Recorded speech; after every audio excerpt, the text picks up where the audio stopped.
அந்த ரதத்துடனே சேர்ந்து கொள்.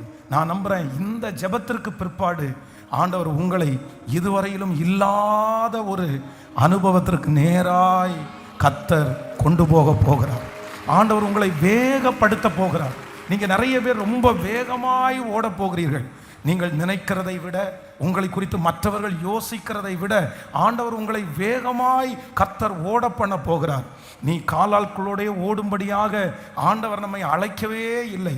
சாதாரணமான மனிதர்களோட ஓடும்போதே ஒருவேளை நீங்கள் ரொம்ப சோர்ந்து போயிருக்கலாம். ஆனால் கர்த்தர் இந்த 100வது நாள் கர்த்தர் கிருபையாய் வாக்கு கொடுக்கிறார். சில ரதங்களோடு நான் உன்னை சேர்க்க போகிறேன். பெரிய ரதங்களோடு ஆண்டவர் உங்களை சேர்க்க போகிறார். இது தீர்க்க தரிசனமான வார்த்தை. உங்களுடைய பிள்ளைகளை கர்த்தர் ரதங்களோடு கர்த்தர் சேர்க்க போகிறார்.